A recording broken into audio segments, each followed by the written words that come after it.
पण सगळ्यांनी एक गोष्ट लक्षात घ्यायला पाहिजे, भाऊच्या मनाला लागल असं काय बोलायला नको आता, तिला सारखं टोकायला नको.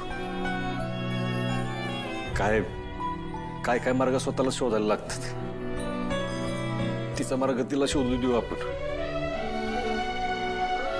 शेवटी तिच्या मनात असेल तेच होईल. सूर्या, तू म्हणतोयस ते बरोबर आहे, पण ह्या सगळ्यामध्ये ना आपल्याला डॅडींना विसरून चालणार नाही. कालिंदी मॅमने आपल्याला पुराव्यांकडे लक्ष द्यायला सांगितलं होतं. आपण तिकडे निघूयात का?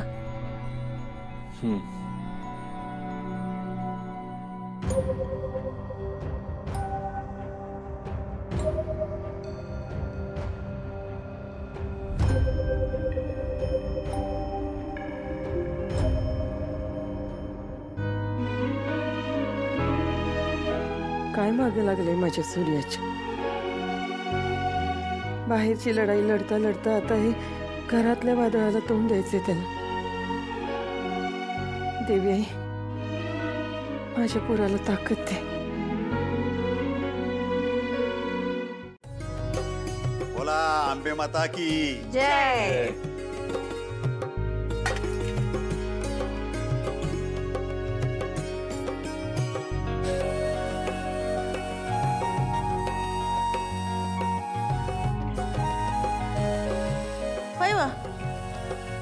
मी काय म्हणते, तुम्ही चित्रा म्हणजे तुम्हाला नीट उत्तर मिळेल.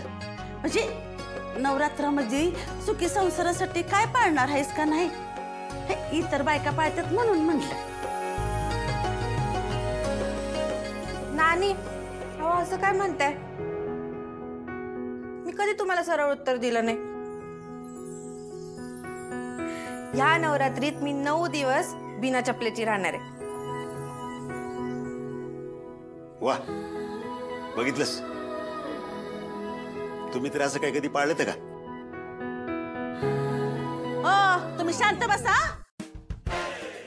उपास करून करून देवाला साकडं घातलं होतं म्हणून आता हे घर आनंदी दिसते, कळलं ना? हा, हे मात्र करे. पोरांनो, उशाले कडक उपास करायची, कळालं का? बर तू काय उपास करणारीस का नाही? अहो नाना, मला बाहेर कामाला वगैरे जावं लागतं, मी कसं करणार आहे उपास? मला नाही जमायचं. मग तसं असेल ना तर धनु, तू उपास धरायची काय गरज नाही.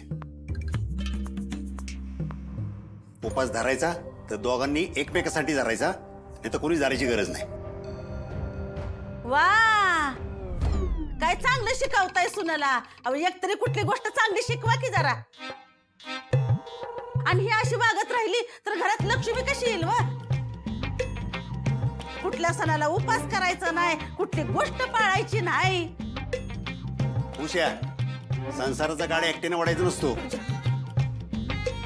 आता धनु तेव्हा सगळं करल जेव्हा तू तुझ्या बायलाला सगळं करायला सांगशील. नाना, नानी, राहू दे की. आमच्या दोघांपायी तुम्हा दोघांत कशाला भांडणं? मी म्हणले ना मी उपास करणार आहे म्हणून. तसं बी नवरात्री म्हणजे फक्त इजायचा सण नसतो, नवीन सुरुवातीचा बी सण असतो. त्यामुळे मी मनापासून उपवास करेन. मला घरची बाई हुशार पाहिजे असं म्हणतात. असं जुनी जाणती माणसं उगाच नाही म्हणत. हा, पण ही हुशारी नुसती 4 बुकं शिकून येत नाही, तर माणसं ओळखता आली पाहिजेत. आमच्या घरात आम्ही दोघं नवरा बायको आणि साधी भोळी. नेमकी याच गोष्टीचा फायदा त्या जालिंदरनं घेतला आणि सगळ्या गोष्टी त्यांना स्वतःच्या हातात घेतल्या. लय सहन केले आमच्या घरानं. नका काळजी करू ताई. अहो सूर्यासारखा लोक असताना तुम्हाला इतर दुःखाचं काय बी नाही वाटलं पाहिजे बघा. तेल लावून घे त्याच्या पायात.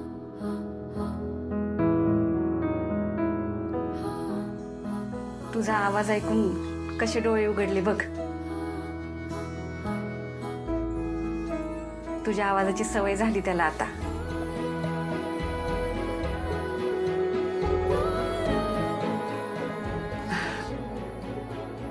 काहीतरी चुकीचा समज करून घेऊ नका. म्हणजे राजूसाठी प्रसादचं स्थळ आलं होतं म्हणून तुम्हाला काहीतरी वेगळं वाटू शकतं. ज्या पद्धतीने राजू सगळ्यांची काळजी घेते मला आपलं त्याचं कौतुक वाटलं. लय गोड पोरगी हाय, परक्याला बी आपलंसं करते. पण इथं आपली माणसं कवा परकी होत्यात हेच कळायला मार्ग नाही झाला. कायच कळणं झालंय बघ. माझं लेकरू माझ्या बरोबर बोले ना, मला जवळ करे ना. मला कळतंय त्या लहान मनावर लई मोठा घाव झालाय, पण ती काहीतरी बोलाल तर आम्हाला कळेल ना.